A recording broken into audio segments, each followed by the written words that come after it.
ہمیں تو وہ جو احتساب کا عمل تھا وہ بھی جنرل باجوہ نے اس لیے نہیں چلنے دیا کیونکہ ان کی پہلے سے ڈیل چل رہی تھی، بات چیت چل رہی تھی. لیکن ملک کو آج کتنا نقصان ہوا، وہ کون سا فورم ہے جس کے اندر یہ جائزہ لیا جائے گا کہ ایک کس طرح کے فیصلے نے اس عوام کو کتنا نقصان پہنچایا. میں دوسری بات جو کرنا چاہتا ہوں وہ یہ کہ دیکھیں، مجھے جو سب سے بڑا مجھے خوشی تھی وہ یہ کہ تحریک انصاف پہلی جماعت تھی جس نے خواتین کو پالیٹکس میں لے کے آئے، یعنی انہوں نے شرکت کی پاکستان کی سیاست کے اندر.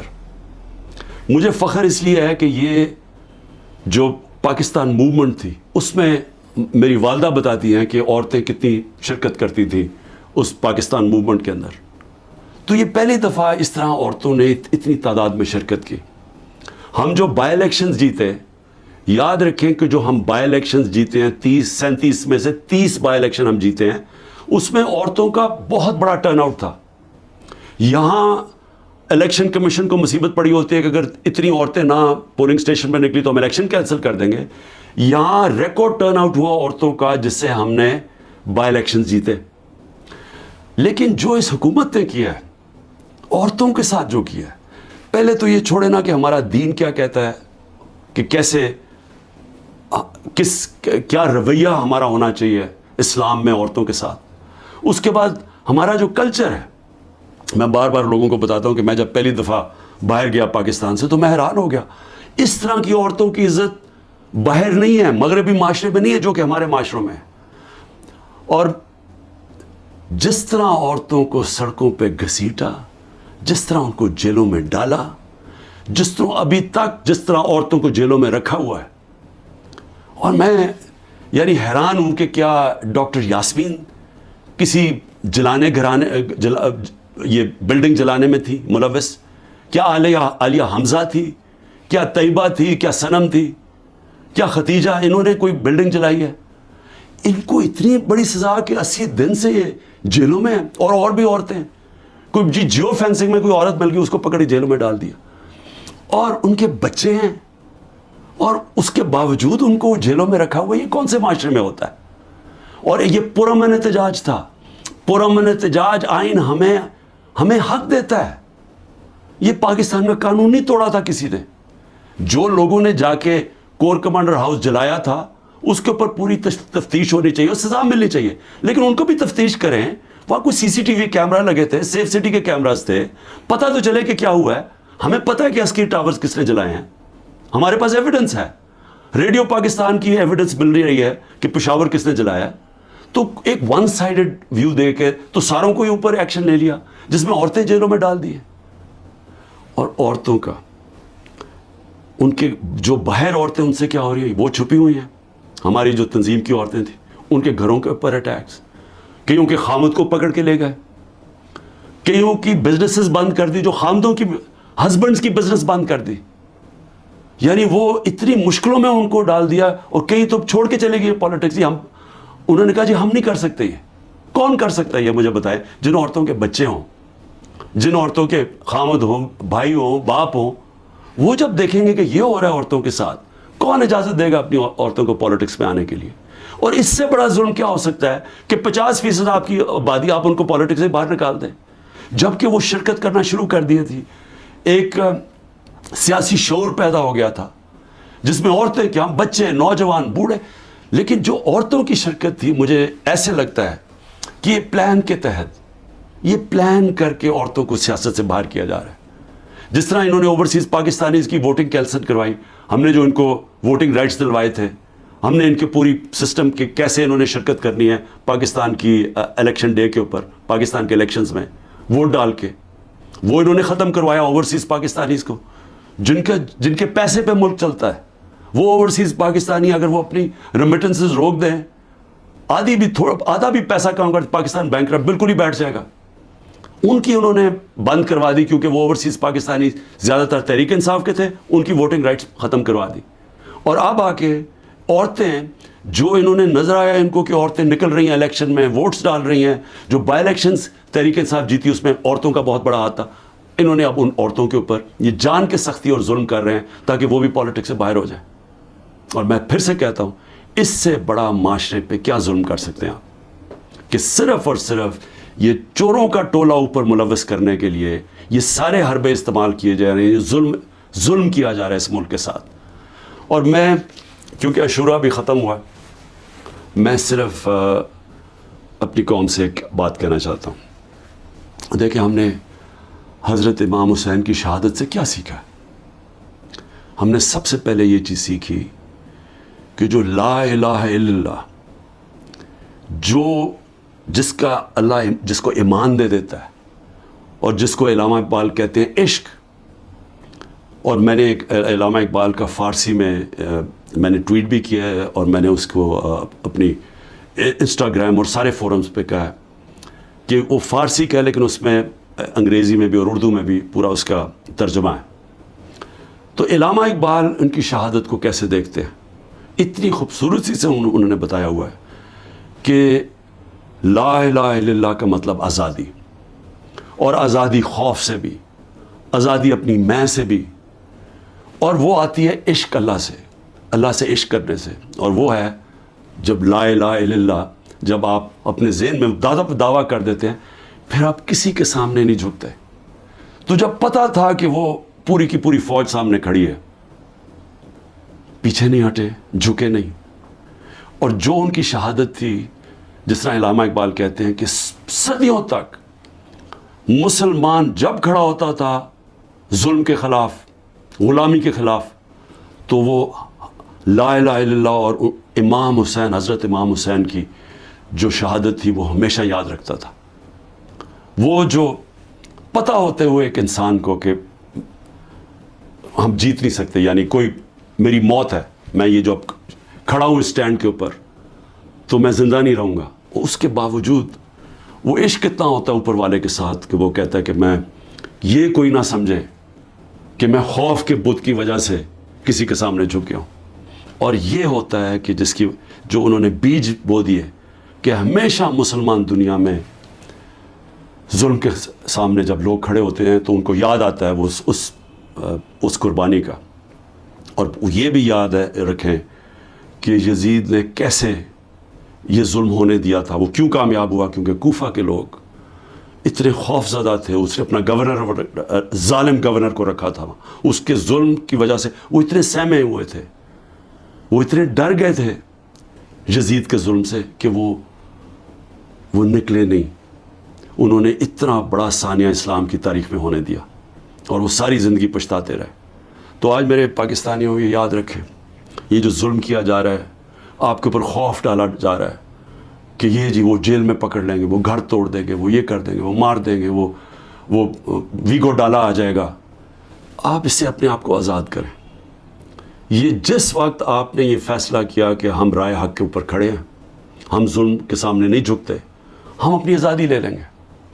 ہم یہ چھوٹا سا طبقہ جو ٹولہ اوپر بیٹھ کے سارے ملک کے وسائل کے اوپر بھی قابو کر کے بیٹھا ہے, چوری یہ کرتا ہے, ملک پیسہ باہر بھیج دیتا ہے, احتساب جو عام لوگوں کے لیے چھوٹی چھوٹی چوریوں میں لوگوں کو جیلوں میں بھرا ہوا ہے, اور جنہوں نے نہیں بھی چوری کی طاقتور کے سامنے وہ آتا ہے اس کو جیلوں میں ڈال دیتے ہیں. لیکن ان کے لیے NRO مل جاتا ہے ان کو. اگر ان کے ظلم کے خوف کی وجہ سے ہم ڈر جائیں گے تو ہمارے سامنے بدترین قسم کی غلامی ہے. اور اگر یہ اس موقع پہ, تاریخ کے اس موقع پہ ہم کھڑے ہو جائیں گے, ہم اپنے آپ کو آزاد کر دیں گے. اور آزادی آئے گی انصاف سے, جب ہمارے حقوق کی ہمارے عدالتیں حفاظت کریں گی, جب کسی کی جرت نہیں ہوگی کسی کے گھر میں گھس کے توڑنے کا, کسی کی جرت نہیں ہوگی جھوٹا کیس کرنے کے لیے. میرے اوپر 180 سے اوپر کیسز ہیں. میں پچھلے 2 مہینے میں تقریباً 350 مختلف کیسز کے اندر عدالتوں میں جا چکا ہوں. ایک دن میں 19 کیسز کا میں نے سامنا کیا, اور میں یہ کرتا جاؤں گا.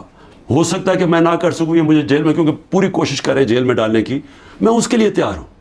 لیکن میں یہ بتانا چاہتا ہوں کہ یہ جو مرضی کر لیں, میں کھڑا ہوں.